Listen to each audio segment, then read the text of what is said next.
Bhrigu was one of the Saptarishis. He looked into the future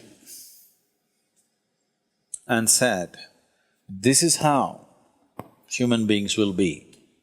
Till the end of the world, he predicted. Is he talking about you? No. He is talking about humanity as to how it will evolve, what it will do. And if the many combinations and permutations, if they are this kind, what will come towards them? If they are that kind, what will come towards them? Like this, he wrote a map. I want you to see this as a sketch. Suppose you make a sketch of the movement of the wind. Here low pressure is happening means we know wind is going to go there. High pressure is happening means we know wind is going to go away from that. So he made a map of humanity.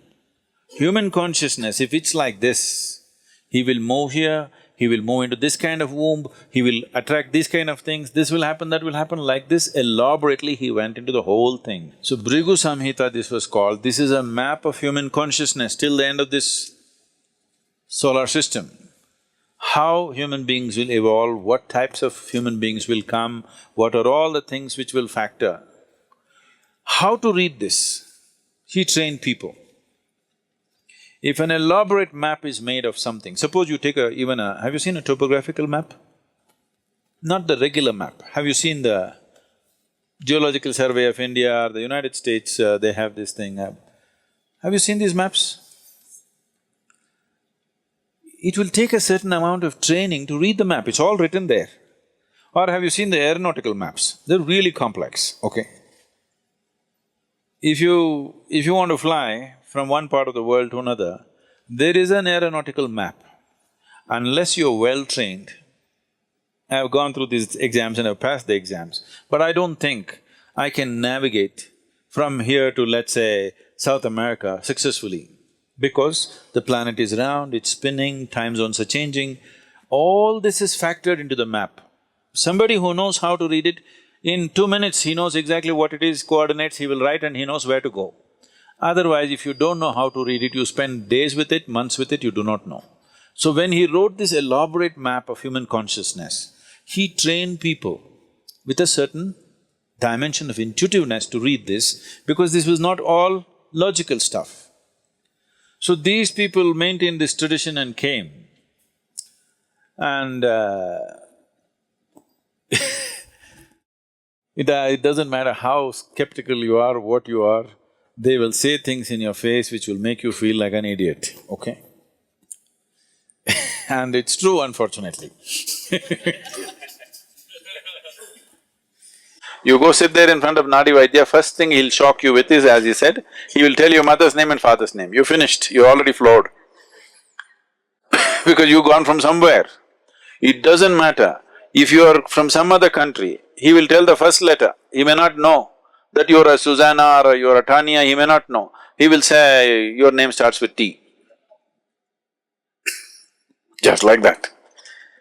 Because he's not looking at your background or your future, nothing. He's just reading a map. By reading the map, he's saying, okay, this is the temperature, this is the elevation, this is that. But it's an intuitive map. Unless he's in a certain state, he cannot do that. So always it should happen around the temple. Vaidishwaran temple is made for this purpose and it generally happens around that. Now for commercial interest, they've moved everywhere.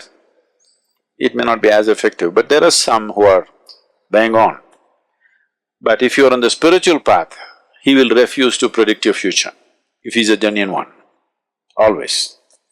So if you go and if he tells your future, that means you're still not on.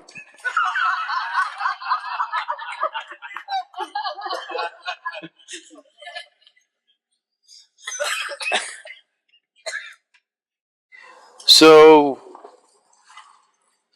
is destiny fixed?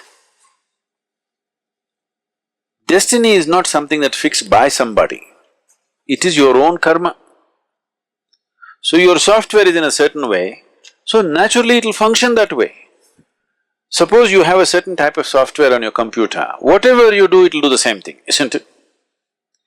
But can I smash the computer and stop it? I can. But still if you turn it on, the same hard drive, same thing will come on in a new computer. So if you want, I'll tell you, if I tell you you live for 80 and you jump off the mountain today, new computer will buy for you sometime later, but same hardware, same software rather, same thing will happen, nothing new. So they're looking at that aspect of life and trying to interpret it in physical terms, which is an interpretation, where there could be mistakes, always. That interpretation may not always be right. But the reading, the fundamental reading, what is the altitude, what is this, what is that, is correct. How to interpret it is the expertise of an individual person. Not everybody can interpret the same way. So this whole science developed Bhrigu Samhita, but if you're on the spiritual path, they'll refuse to say because no reading for you. You don't belong in that range.